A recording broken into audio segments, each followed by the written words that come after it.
नमस्कार, सत श्री अकाल, आदाब, जय राम जी की। जय राम जी की।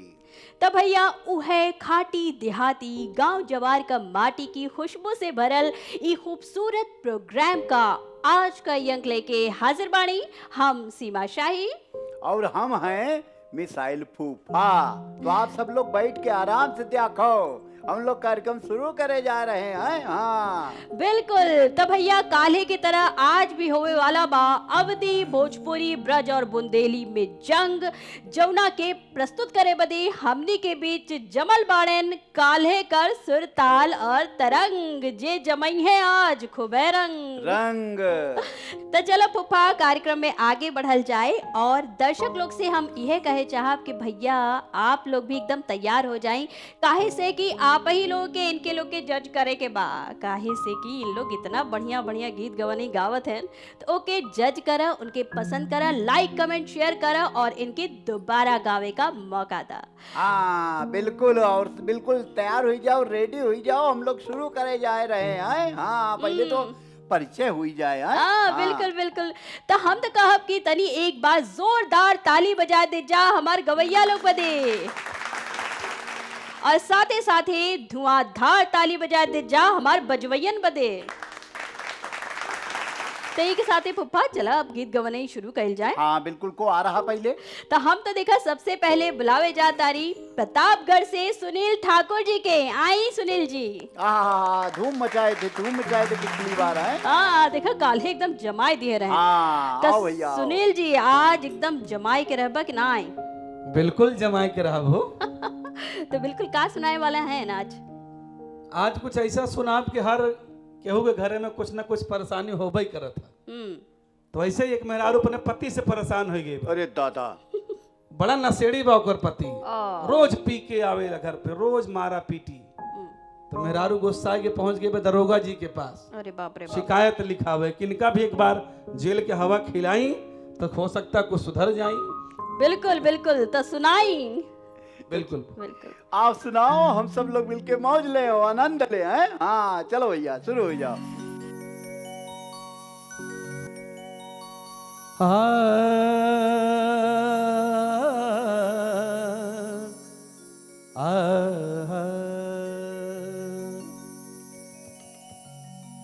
सैया गारी आवे हमके ओ हो,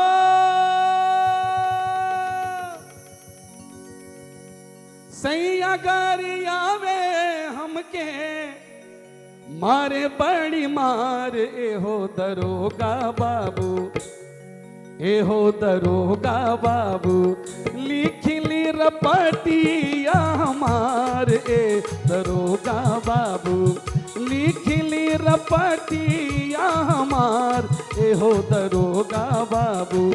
सैया गारी आवे हमके, सैया गारी आवे हमके मारे बड़ी मार एहो दरोगा बाबू, एहो दरोगा बाबू, लिखली रपटी या हमार एहो दरोगा बाबू, लिखली रपटी या हमार एहो दरोगा बाबू।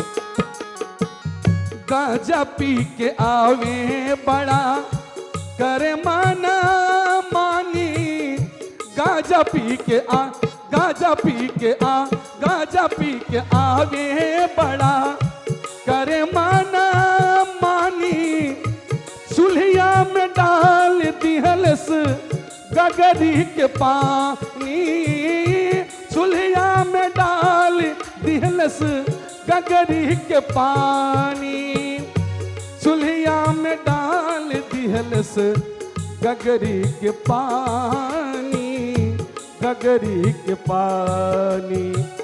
पूछ दिहल यतनो कैसे, पूछ दिहल यतनो कैसे, फुटल हा कपार एहो दरोगा बाबू, एहो दरोगा बाबू लिख ली रपटी या हमार, एहो दरोगा बाबू लिख ली रपटी या हमार, एहो दरोगा बाबू।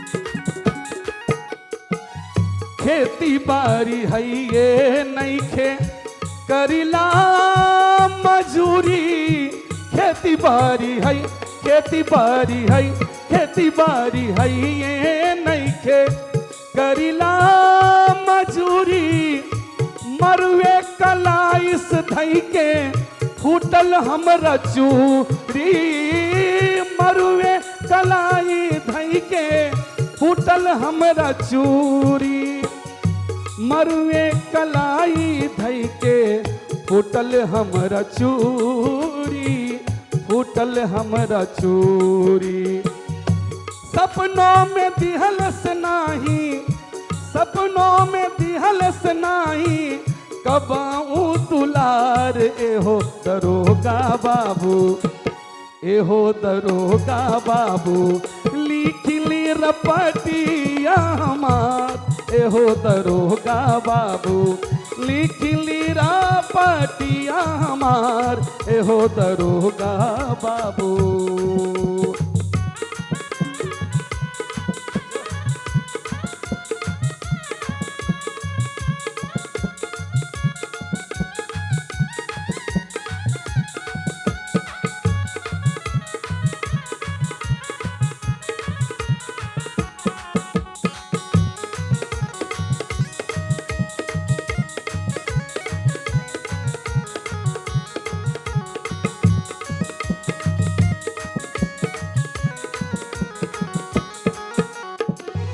कहेला कि का करी सिपाही और थाना, कहले कि का, कहले कि का, कहले कि का करी सिपाही और थाना, जौने रउआ काहिब हम देब नजराना, जौने रउआ कहब हम देब नजराना, जौने रउआ कहब हम देब नजराना, देब नजराना।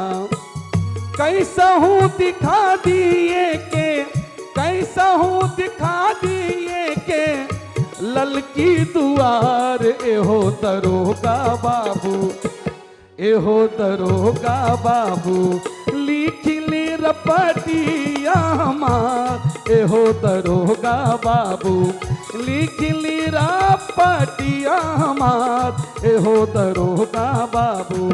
सैया गारी आवे हमके, सैया गारी आवे हो, सैया गारी आवे हमके मारे बड़ी मार, एहो दरोगा बाबू, एहो दरोगा बाबू लिख ली रपटिया हमार, एहो दरोगा बाबू लिख ली रपटिया हमार, एहो दरोगा बाबू लिख ली रपटिया हमार, एहो दरोगा बाबू लिख ली रपटिया हमार, एहो दरोगा बाबू। बहुत बहुत धन्यवाद। बहुत बहुत बढ़िया। हमका तो लागत कि तुम ही का महाराजा थे। हो सकत भैया, आए कौने गलती का सुर भाई हो तमहु मारा जा सकी थे। हाँ सैया का, लेकिन बहुत बढ़िया गा दियो, मतलब बिल्कुल तबीयत खुश, हम खुश। चलिए बहुत बहुत धन्यवाद। बहुत बहुत धन्यवाद सुनील जी, बहुत बढ़िया गौला। आप अपने स्थान पे बैठिए। तो देखा दरोगा जी के पाती भी पहुंच गई। अब यही के साथ है फुफ्फा अब आगे बढ़ल जाए और अब बुलावल जाए गोरखपुर की धरती से आइल आर्यामणि त्रिपाठी जी के। आहा। आई आर्या जी। जय हो गोरखपुर की लाठी। त्रिपाठी आहा। जी। जय हो गोरखपुर की माटी और किसान की लाठी। बात तो बराबर है। चलो भैया चलो। बिल्कुल बिल्कुल, तो सुनाई, क्या सुनाने वाले आई आज? आज मैं एक लड़की जब ब्याह करके जाती है अपने ससुराल को, तो ससुराल जाते समय जब डोली में बैठी होती है तो वो क्या क्या सोच रही होती है, क्या क्या उसका दुख होता है डोली में बैठने के बाद, कि कैसे हमारे माता पिता रह रहे होंगे, बाबा दादी को दवा कौन दे रहा होगा, गाय को कौरा कौन खिला रहा होगा, भैरव को मतलब अर्थात कुत्ते को रोटी कौन दे रहा होगा, ये सारी बातें। और साथ ही वो ये भी उस दुविधा में रहती है कि घर पे जब हम अपने पिताजी के घर पे थे तो हर वक्त जब इच्छा होती थी तब कुछ ना कुछ खा लिया करते थे। वहाँ जाएंगे तो पता नहीं क्या खाने को मिलेगा, नहीं मिलेगा, एक टाइम मिलेगा कि 4 टाइम मिलेगा। बिल्कुल सही कहली आर्या जी। देखा इतना गीत गवने में जौन चीज आप इसमें समाये बहन, अब आप अपन दर्शक लोग के सुनाई देंगे, है ना? तब फुप्पा चलिए हम लोग। हाँ बिल्कुल, हम लोग बैठा जाओ। बिल्कुल बिल्कुल, आप सुनाइए। हरवा चलावत के भइल दोपहरिया, अरे हरवा चलावत के भइल दोपहरिया, अरे नाइल गोरिया हमार हैरान, नाइल धनिया हमार हैरान, धनिया हमार।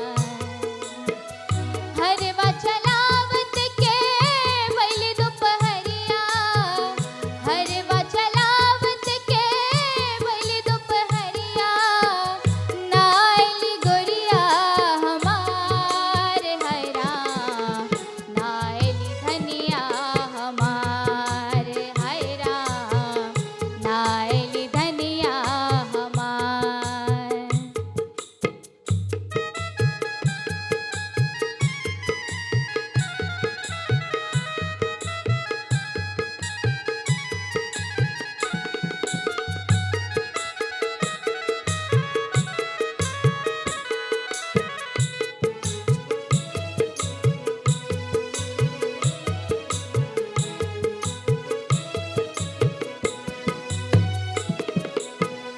मुड़िया पे आ गईले हो दे गोसैया, मुड़िया पे आ गईले हो दे गोसैया, कोरा में लुका गईले पकड़ के छैया, मुड़िया पे आ गईले हो दे गोसैया, कोरा में लुका गईले पकड़ के छैया, हो गुरुआ बछरुआ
हरिहर चमकता हो दे चुनरिया, हरिहर चमकता हो दे चुनरिया। किसान को अब दूर से नजर आ रहा है कि हरा हरा चुनरी जो है वो उड़ रहा है, और हरिहर चमकता हो दे चुनरिया, मथवा पे छलकता लोटा और थरिया, हरि हर चमकता हो दे चुनरिया, मथवा पे लटकता लोटा और थरिया। ऐसन बुझाता कि ऐसन बुझाता कि सुख गईले बगियन में आवत बसंती बहार। हाय राम नाग गोरिया हमारे, हाय राम आ गईली गोरिया हमारे, हाय राम आ गईली गोरिया हमारे, हाय राम आ गईली धनिया हमारे, हाय राम आ गईली धनिया हमारे। बहुत सुंदर प्रस्तुति, बहुत बिल्कुल आनंद आ गया, बिल्कुल हाँ बिल्कुल बहुत बढ़िया। बहुत बहुत धन्यवाद। बहुत बढ़िया बहुत बढ़िया। तो आर्या जी आपको बहुत बहुत धन्यवाद, इतना बढ़िया गीत गौरे सुनोलू, हमारे दर्शक लोग देखा एकदम बाग बाग हो गए लेन, है ना। आई बैठी अब तो चलो पुप्पा आप चली तो के ले आई चली लखनऊ ओरी, जहाँ से आइल बानी तनुश्री श्रीवास्तव जी। अरे वाह, आई तनुश्री जी। आज देखा पुप्पा कल तो इन बहुत रंग जमाए रहीन, है ना, आज का रंग जमाईबू। आज मैं आपके आगे पूर्वी लेके आई हूँ, जिनके छोटे से बालम उनको मिले हैं, हाँ। तो वही सुनाऊंगी आज। आय हाय हाय। छोटे वाले, जी जी छोटे वाले बालम। अरे वाह, चलो तो सुना जाए एक साथ है। बिल्कुल बिल्कुल बिल्कुल। बिल्कुल। हाँ तो सुना जाए, मतलब एक साथ फिर आए। हाँ अरे छोटे से नन्हे से, अरे छोटे से नन्हे से, छोटे से नन्हे से हमका मिले रे बालम के बालम छोटे से, हमका मिले रे बालम के बालम छोटे से, छोटे से नन्हे से, छोटे से नन्हे से हमका मिले रे बालम के बालम छोटो से, हमका मिले रे बालम के बालम छोटे से।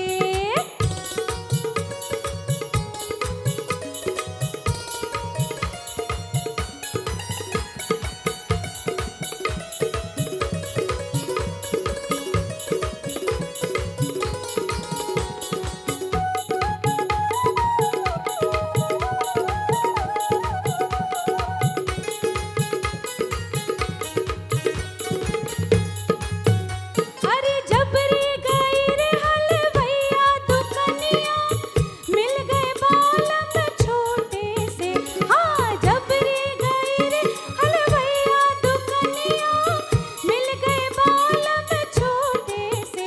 अरे वही मचले वही रोए, वही मचले वही रोए, लड्डू खिला दो मेरी जान के बालम छोटो से, लड्डू खिला दो मेरी जान के बालम छोटो से, छोटे से नन्हे से, छोटे से नन्हे से हमका मिले रे बालम के बालम छोटे से, हमका मिले रे बालम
मचले, हाय हाय वही रोए, ओहो वही मचले वही रोए, हाय के बालम छोटे से, अरे जूता सिला दो मेरी जान, के बालम छोटे से, अरे छोटे से नन्हे से, हाँ छोटे से नन्हे से, हमका मिले रे बालम, के बालम छोटे से, हमका मिले रे बालम, के बालम छोटे से, अरे हमका मिले रे बालम, के बालम छोटे से।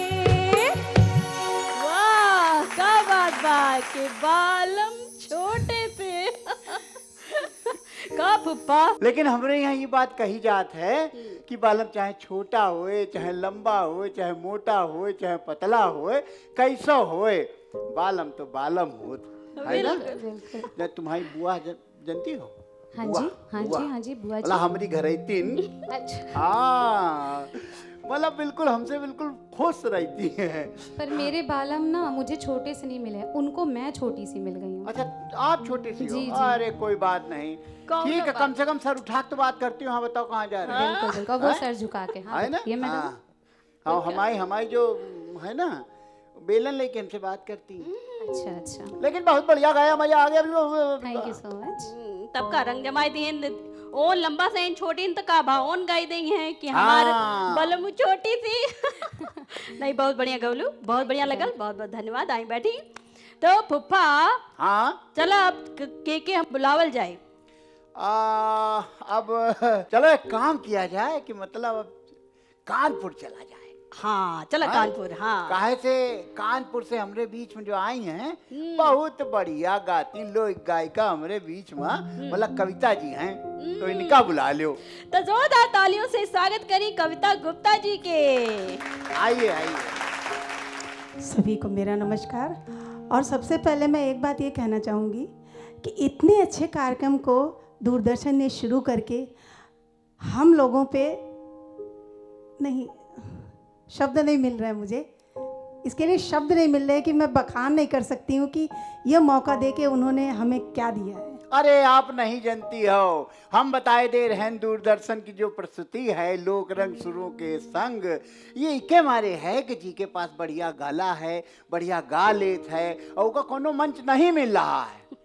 तो फिर एक काम करो कि हमारे मंच पर आओ और गाओ। और एक बात सुन लो आप सब घर में बैठ के जौन टीवी पर ये प्रोग्राम देख रहे हो दूरदर्शन की प्रस्तुति, कि आप सबों का अगर आए कहीं यहाँ पर तो समझ लो ये मंच की जो प्रस्तुति है इमा अगर गला अच्छा है तो आप लोग आ सकत हो। नंबर जो चल रहा है ना ये पर फोन कर लो, फोन करके आ जाओ हम लोगों के पास। हाँ काहे से कार्यक्रम का नाम जाना तो का है, लोक रंग सुरों के संग। हाँ तो चलिए अगली प्रस्तुति के लिए एकदम तैयार बाड़े हमारे दर्शक लोगन, तो हाँ। कविता जी सुनाई। जय हो।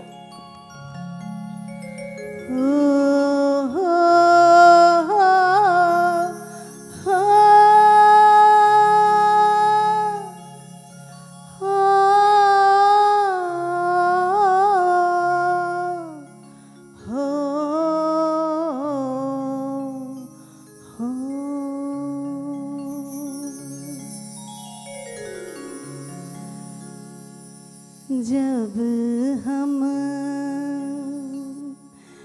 जाई नई हरवा,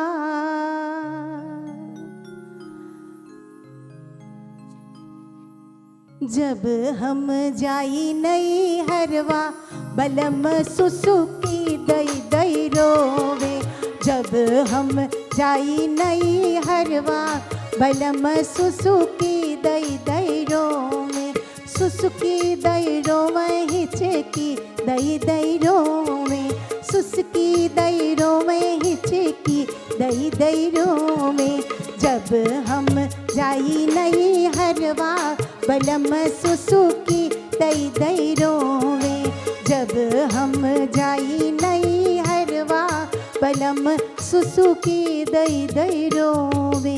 हाय दया।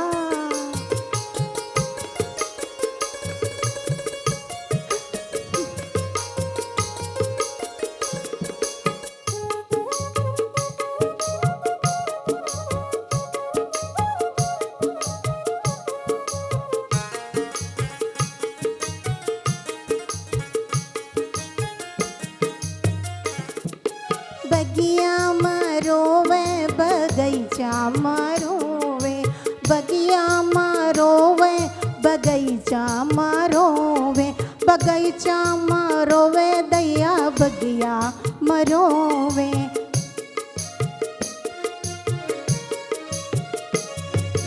बगिया मरोवे बगीचा मरोवे, बगिया मरोवे बगीचा मरोवे। सांझ सवेरे राह जो है बलम सुसुकी दोई दोई रोवे। सांझ सवेरे राह जो है बलम सुसुकी दई दई रोवे।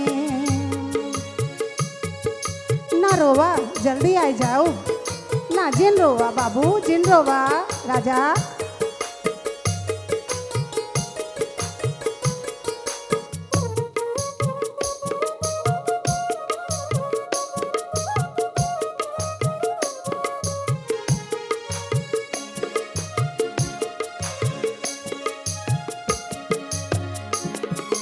कोठा मारोवे कोठरिया मारोवे, कोठा मारोवे दैया कोठरिया मारोवे।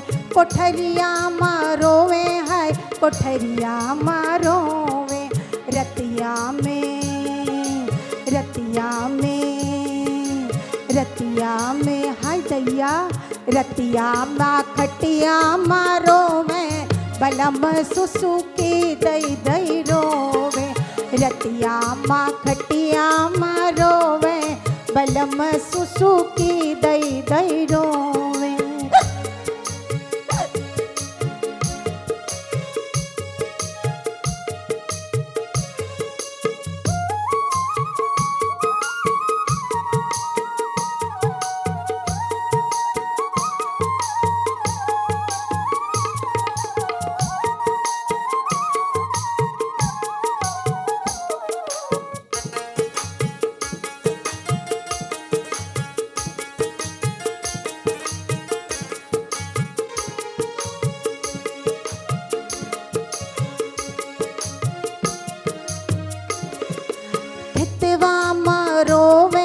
खेतरिया मारोवे, खेतवा मारोवे दैया खेतरवा मारोवे।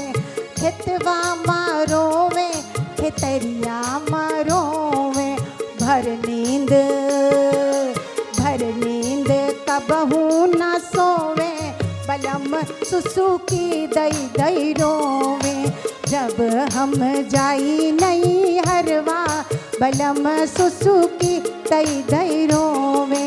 जब हम जाई नहीं हरवा बलम सुसुकी दई दई रोवे। जब हम जाई नहीं हरवा बलम सुसुकी दई दई रोवे। जब हम जाई नहीं हरवा बलम सुसुकी दई दई रोवे। सुसुकी दई दई रोवे, सुसुकी दई दई रोवे, सुसुकी दई दई रोवे। जिन रोवा राजा, काल के सवेरे वाली ट्रेन से आई जाओ। अरे दैया रे, बिल्कुल बिल्कुल बवाल काट दी हो, मतलब तबीयत मस्त हुई अब गई। भैया मन ही परेशान रहे और हम नैहरवा में रही तो ऐसे हो नहीं सकत ना। हाँ, और का देखा अब साथ फेरा लिया है तो निभाए का तो पड़बे करी। पढ़बे करी, नैहर का याद औबे करी, ससुराल का निभावही के पड़ी, है ना। तो देखा हाय दैया, हम तो कहते इतना बढ़िया तू गवलू का फुप्पा। हाँ नहीं, बहुत बढ़िया, हमका तो बहुत बिल्कुल आनंद आ गया। और यही हमारे हम कार्यक्रम में आई थे और यही हमारे दर्शक जन बैठे हैं ना, देख रहे हैं, एक हमारे जुड़े रहा थे, एक हमारे लाइक करते हैं, शेयर करते हैं, सब्सक्राइब करते हैं, जाने हो। और का? हाँ, बहुत बढ़िया, मतलब आनंद आ बहुत गया। बहुत आप सबके बहुत बहुत धन्यवाद। धन्यवाद सीमा जी, धन्यवाद धन्यवाद कविता जी। ये लो और टाइटल बहुत ले लो। अच्छा बजाया हमारे म्यूजिशियन। अरे बहुत बढ़िया, बहुत बढ़िया, बहुत अच्छा साथ दिया। बिल्कुल, तो आप बैठी कविता जी। तो देखा फुफ्फा, बढ़िया लगल गीत गवने, देखा बढ़िया बढ़िया होता। हमके तो जैसे आनंद इतना आवत है कि टाइमिया का पता नहीं चला। हाँ, हमका तो बोले का मन नहीं कर रहा, मन कर रहा और सुनो, और की का बुला रहे, जल्दी बुलाओ। अब चला, अब बुलावल जाए हाँ। बलिया के बलवान के अखिलेश तिवारी जी। तो अरे वाह। जोरदार ताली बजाए दे जा। तो अखिलेश जी आज का सुनावे वालन है हमारे दर्शक लोगन के। आज हम अपना दर्शक लोग के एगो निर्गुण सुनावे जातनी। निर्गुण, हाँ? अरे वाह। जीवन के एक बहुत बड़ सच्चाई जे धरती पाइल ओकरा जाही के बा। जे धरती पर आइल ओका जाही के बा। जाही के बा। तो भैया सुना डालो, फिर मजा आ जाए, फिर मतलब है। जी जी जी बिल्कुल। एक दिन नदी के तीरे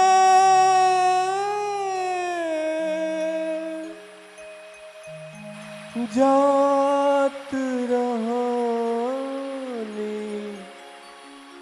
धीरे धीरे, हम आँखी देखनी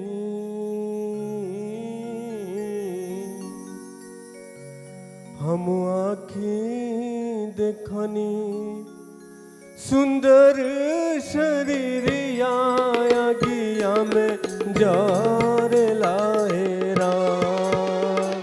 हम आँखी देखनी सुंदर शरीरिया गिया में जार लाए राम।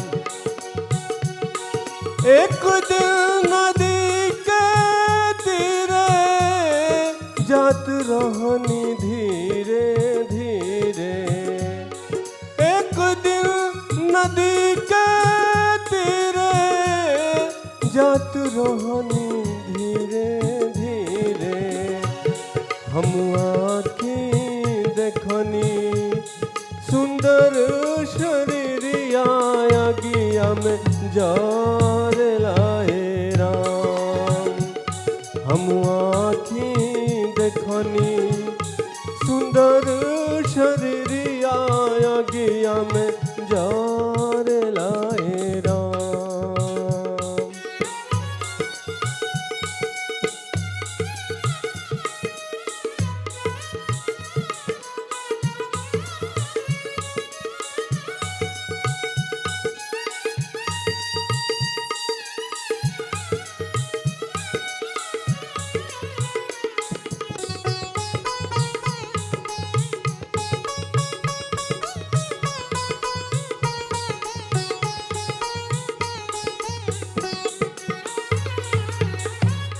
बसवा के लेके विमाना घाट अइले चारी जाना।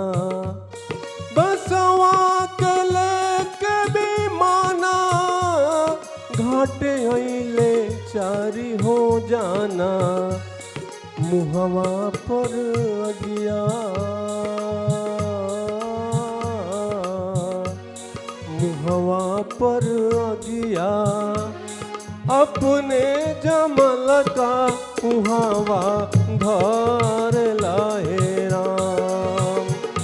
उहवा पर अगिया अपने जमल का उहावा धर लाए राम। हम आँखी देखनी सुंदर शरीरिया गिया में जार लाए राम।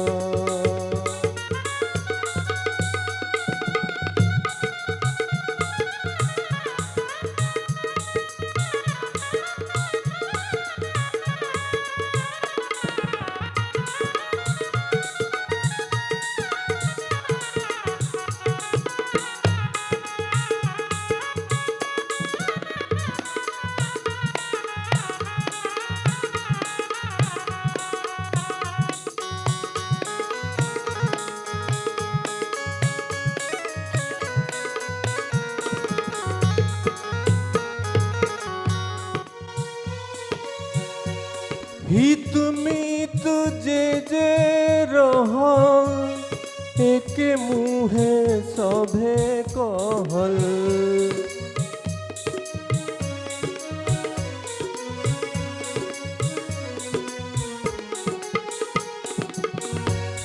हित मीत जे जे रहा एक मुहे सभे कहल।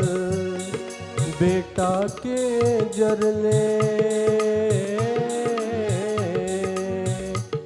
बेटा के जरले बाबूजी के नश्वर तनवा तार लाए राम, भेटा के जरले बाबूजी के नश्वर तनवा तार लाए राम।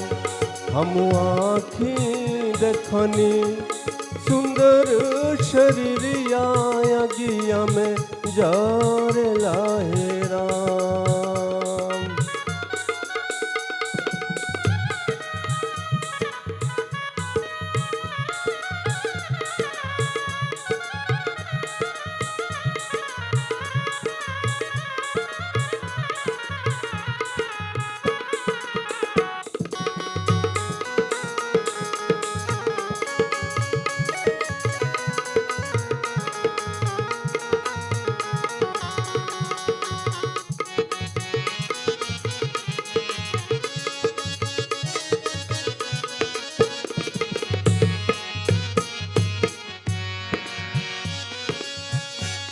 भला पूरा कर्म कमाई, जेहि लागे कोई लए भाई।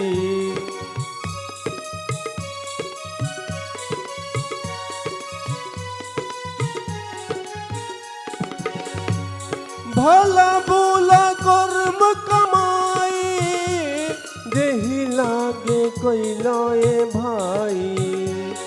तब काहे खातिर, तब काहे खातिर ऊंच नीच मानुष देहिया कर लाए राम। तब काहे खातिर ऊंच नीच मानुष देहिया कर लाए राम। एक दिन नदी के तीरे जात रहनी धीरे धीरे। एक दिन नदी के तीरे जात रहनी धीरे धीरे। हम आँखी देखनी सुंदर शरीरिया अगिया में जार लाए राम। हम आँखी देखनी सुंदर शरीरिया अगिया में जार लाए राम। हम आँखी देखनी सुंदर शरीरिया अगिया में जार लाए राम। बहुत बढ़िया, मतलब निर्गुण आप गा दियो भैया, बिल्कुल तबीयत खुश हो गई। मतलब कि सुंदर शरीरवा एक दिन आगे हम जल जाई है। जरा ही के बा। हाँ अरे तो जे आइल ओकरा जाए के बा और जरिया के जाए के बा। हाँ तो का करे माया का करे काया का है। जौन बाप अपना बेटा खातिर सब कुछ करेला, उहे मुंह पे आगे रखेला, उहे जरावेला। निर्गुण के बहुत सच्चाई बा। ये तो सच्चाई है जीवन की। लेकिन बहुत बढ़िया, बिल्कुल सब लोग देखो बैठे कितने मतलब मस्त बिल्कुल सुन रहे हैं। बिल्कुल जी जी जी, मजा आएगा। बहुत बहुत धन्यवाद, बहुत बहुत धन्यवाद। जय हो महाराज, बैठा। जय हो, जय हो। बिल्कुल, बहुत बहुत धन्यवाद। तो फूफा, हाँ कार्यक्रम देखा इतना बढ़िया चलत रहा हाँ। कि अब हमके मन तो नहीं करत था जाए के, लेकिन देखा समय के सुई जौन बा ना इशारा करत बा कि अब देखा समय खत्म हो गए बा। अब का की जाए, का की जाए। तो हम तो ये कहे चाहब कि हम अपन गवैया लोग के मंच पे बुलाई हाँ। और उन लोग से अपील कराई अपन जिला जवार के लोगन से। तो गवैया लोगन आई मंच पे और अपन जिला जवार के लोगन से एक अपील कर दे कि वो लोग आप लोग के सपोर्ट करे, प्यार दे, दुलार दे। आई तो हम तो कहब सुनील जी, तनी आप अपने जिला जवार के लोगन से का अपील करी हैं, तनी बताई। मैं सुनील ठाकुर प्रतापगढ़ से हूं, आप सभी के बीच में हूं और पूरे प्रदेश के सभी दर्शकों से निवेदन कर रहा हूं कि अगर आपको मेरा गीत संगीत अच्छा लगा हो तो अपना आशीर्वाद दीजिए और दूरदर्शन के इस चैनल को सब्सक्राइब कीजिए, लाइक कीजिए और शेयर कीजिए, जिससे हमें दोबारा यहाँ आने का अवसर मिले। बहुत बहुत धन्यवाद। बिल्कुल बिल्कुल, दोबारा अवसर दे जा। तो यही के साथ ही कविता गुप्ता जी, आप का कहे चाहिए कानपुर वालन से। मैं कविता गुप्ता कानपुर से, आप सभी से मेरा अनुरोध है कि अगर मेरा गीत आपको पसंद आया हो तो मुझे फिर दूरदर्शन पे बुलाने का एक अवसर दें। चैनल को सब्सक्राइब करें और लाइक करें और हम सभी को आशीर्वाद दें कि हम दोबारा आ पाएँ। बिल्कुल धन्यवाद। बिल्कुल आशीर्वाद दे जा भैया, काहे से कि हमारे गवैया लोग बहुत मेहनत करत हैं। तो यही के साथ है अब तनुश्री जी आप का कहे चाहिए अपन जिला जवार के लोगन से। नमस्कार, मैं लखनऊ से तनुश्री श्रीवास्तव, और आपको अगर मेरा गाना अच्छा लगा हो तो आप दूरदर्शन चैनल को सब्सक्राइब करें, मेरे गाने को लाइक करें, ज़्यादा से ज़्यादा शेयर करें और हमें दोबारा गाने का मौका दें। Thank you. बिल्कुल बिल्कुल। तो यही के साथ ही अब आर्या मणि जी क्या बोले चाहिए आप। गोरखपुर वासियों को प्रणाम मेरा और समस्त देशवासियों को मेरा प्रणाम। मुझे आपका आशीर्वाद चाहिए और ऐसा ही प्रेम सहयोग बना रहे। आपको अगर मेरा गीत अच्छा लगे तो दूरदर्शन का ये यूट्यूब चैनल सब्सक्राइब करें और हमारे गाने को लाइक करें। बिल्कुल बिल्कुल। तो बागी बलिया से अखिलेश तिवारी जी आप का कहे चाहिए।